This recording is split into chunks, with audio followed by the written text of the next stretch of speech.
Hey, Mo, right now the roads don't look bad at all. A little bit of traffic, it's 5 o'clock, obviously. Some people are coming home from work, and the snow really doesn't look like it's coming down too bad at the moment. I mean, I'm about 6 foot tall, and this thing's nearly twice my size. These loose rocks can be extremely hard to get footing on, so if you're in a rush, it's going to make for an extremely dangerous situation. That's why police say if you're going to cross the tracks and you really need to, come somewhere where there's a paved area and wait, and make sure these arms are up so that you can make sure that you're safe when you're trying to cross the tracks. We actually just had a fender bender right here at 933 and Door Road.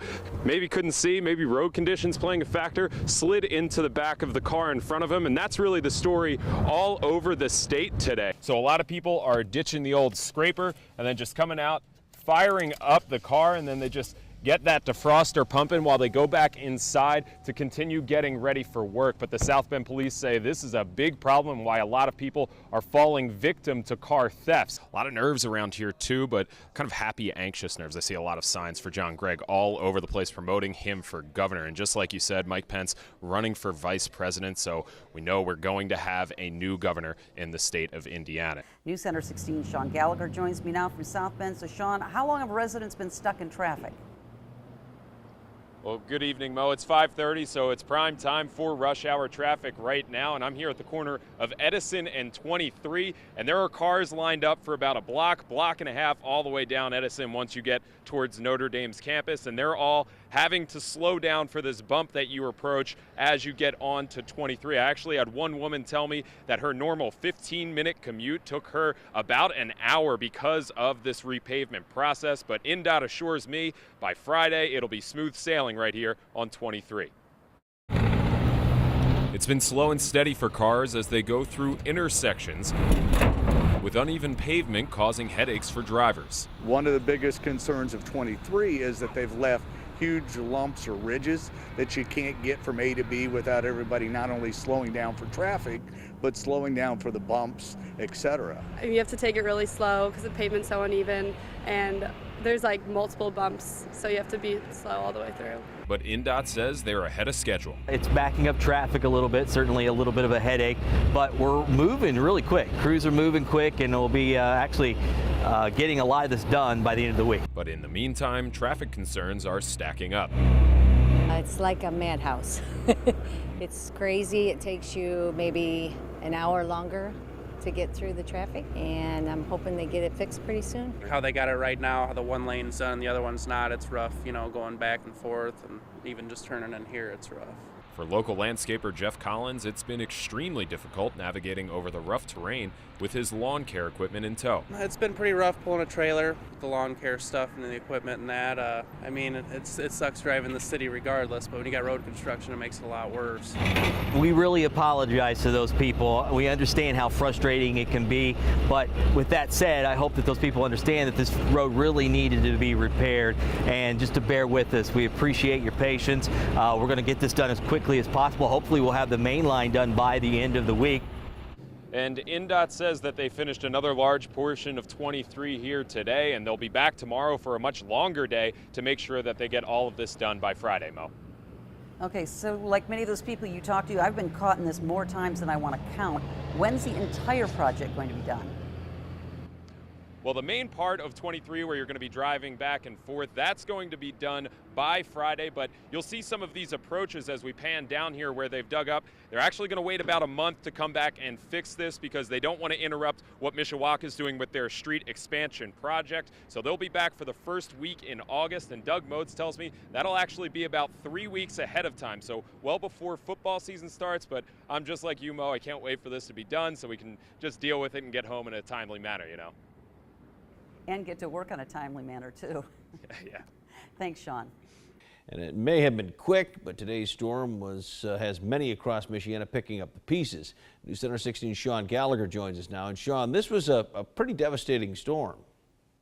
Yeah, that's for sure, Terry. And let's take a look at some of these viewer-submitted photos. This first one here, you got a creek in a street. Don't really want to drive your car down something like that. And I mean, these winds were absolutely devastating. We have a semi that got turned over on its side, just absolutely nuts. And then kind of the mentality all of us are going to have to do. What are you going to do when all of this comes to town? I mean, we've got examples of this all across the board, just trees debris, just all sorts of roughage that people in Michiana are just going to have to deal with. And you said it, it may have been a quick storm, but it felt like an eternity for folks hit the hardest. The storm came down hard, fast, and powerful. But I just saw all this rain was so heavy. I've never seen rain like that before. And when the storm clouds finally cleared, the damage had been done. A tree decided to fall during the storm and hit my car. It's all good. I ain't worried about it. Another day in the neighborhood, man. Power lines all across Michiana were down, causing many to lose power or more. It just started getting worse and worse. The rain was coming down so heavy, it was like going in sheets. I mean, you could not see like 2 feet in front of you at one point, and that's when our sign blew down. And debris filled many streets across the area, but for some, it wasn't as bad as it was for others. The wind came up and it just turned nasty looking on that, and I seen that branch come down and it nailed the wire a little bit and bounced off the wire and hit the fence over there, and it just, I lost power, no telephone, nothing. I got branch to clean up. However, north of Indiana, one Michigan neighborhood on East Fulkerson took the brunt of it. I seen it fall, and just couldn't believe it. 3 trees have the street blocked, and families were outside of the house on Monday night, just trying to make sense of it all. All of a sudden, all hell broke loose, and well, what can you do? It's just happened so fast, so you couldn't even protect yourself, really. And craziest part about this storm, I mean, it was 20 minutes after it was over. Couldn't even tell that anything happened, but what a way to kick off that first day of summer. All right, and so what about that guy's car? Well, he's kind of out of luck. He doesn't have insurance for that car, but super optimistic. He knows he just has to keep on moving forward. All right, Shaun, thanks a lot. And there are bound to be more of us on the road as we get our Christmas shopping done, but there may be an added expense this season, with experts anticipating higher prices at the pump.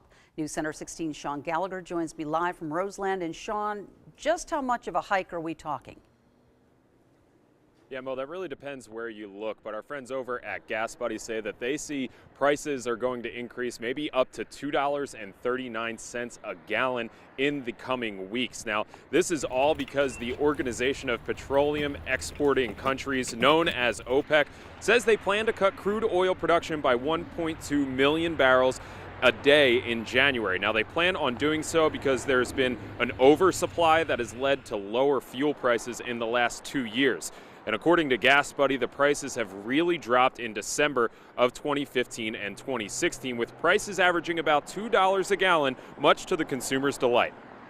While consumers think that these prices are great, there are other players in this that are having enormous effects because of these low gas prices. I'm seeing a lot of stations in Northwest Indiana now as low as 187, and for those stations, it's going to be a big jump. It could go all the way up to 229 to 239, and at 239 a gallon, some of these stations at 187, that would be a 52-cent a gallon increase. Now, there really is no need to panic here. Our buddy over there at Gas Buddy, Patrick DeHaan, says he doesn't anticipate this skyrocketing up to that $3 threshold that we might remember from a few years back. Now, he says barring any sort of catastrophe at a refinery or anything, then yes, maybe in 2017 it would go that high, but he says all of 2017 the gas should be under $3 a gallon. Okay, Shaun, has the recent political climate had any impact on this decision? Yeah, Mo, not at all. OPEC has actually been mulling this over for months. They say that the market has just been oversaturated with gas for a long time. So right now it's just a matter of supply meeting with demand. All right, Shaun Gallagher reporting live from Roseland. Thank you.